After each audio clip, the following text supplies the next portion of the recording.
बाबा रामदेव जी का जन्म तंवर वंश के राजा अजमाल जी के घर विक्रम संवत 1462 में भाद्रपद शुक्ल द्वितीय को हुआ था। राजा अजमल श्री कृष्ण के परम भगत थे, लेकिन वह निसंतान थे, जिससे वह बहुत दुखी रहा करते थे। रामदेव जी के पिता राजा अजमल, जो द्वारकाधीश के बहुत बड़े भगत थे, हमेशा अपने राज्य के सुख शांति की कामना के लिए द्वारका जाया करते थे।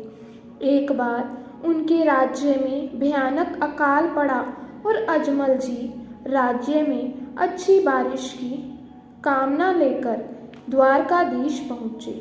ऐसा माना जाता है कि भगवान द्वारकाधीश की कृपा से उनके राज्य में बहुत अच्छी बारिश हुई।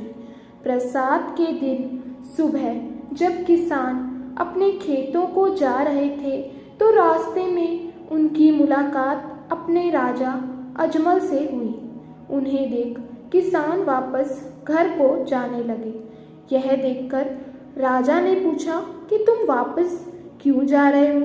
तो किसानों ने कहा कि राजा अजमल जी, आप निसंतान हैं, इसीलिए आपके सामने आना अपशगुन बन गया है और हम अपशगुन के समय में बुवाई नहीं करेंगे।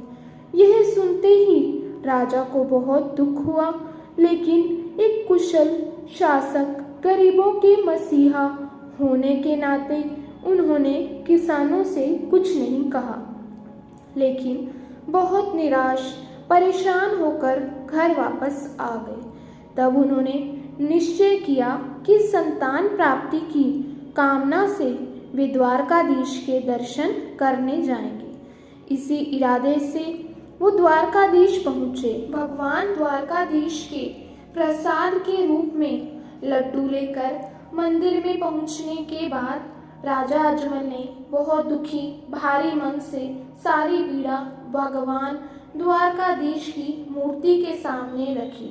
अपनी सारी बातें करने के बाद वह मूर्ति को देखते रहे। उन्हें लगा कि भगवान की मूर्ति उसे मुस्कुराते हुए देख रही है। यह देखकर अजमल जी क्रोधित हो गए। द्वारकाधीश के लिए लाए प्रसाद के रूप में लड्डू फेंक दिए, जो द्वारकाधीश की मूर्ति के सिर पर लगे। इन सभी वाक्यों को देखकर मंदिर के पुजारी को लगा कि राजा पागल हो गया है। पुजारी ने राजा अजमल जी से कहा कि भगवान यहाँ नहीं है, भगवान समुद्र में सो रहे हैं। अगर आप उनसे मिलना चाहते हैं तो समुद्र में जाइए और उनसे मिलिए। राजा बहुत दुखी होकर समुद्र के किनारे गया, समुद्र में कूद गया। राजा अजमल को भगवान द्वारकाधीश समुद्र में प्रकट हुए। श्री कृष्ण ने स्वयं बलराम जी को उनके घर उपस्थित होने का वरदान दिया और कहा कि वे स्वयं पुत्र के रूप में राजा अजमल के घर भड़वा की दूज के दिन आएंगे। राजा अजमल ने देखा कि प्रभु के सिर पर एक पट्टी बंधी हुई है। राजा अजमल जी ने भगवान से पूछा कि आपको चोट कैसे लगी? भगवान ने कहा कि मेरे एक भगत ने मुझे लड्डू से मारा। यह सुनकर राजा बहुत शर्मिंदा हुआ। अजमल ने भगवान से कहा, मैं अज्ञानी कैसे जान सकता हूँ कि तुम मेरे घर आए हो? भगवान ने कहा, जब मैं आपके घर आऊँगा तो आंगन में कुमकुम के पैरों के निशान बन जाएंगे, मंदिर के शंख अपने आप बजने लगेंगे। ये सब सुनकर अजमल जी खुशी खुशी घर लौट आए। रानी को सारी बात बताई।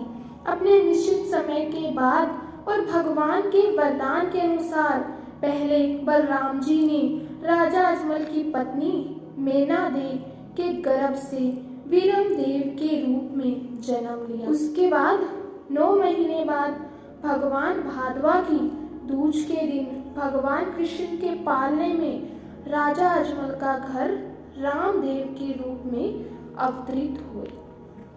तो बोलिए बाबा रामदेव जी की जय।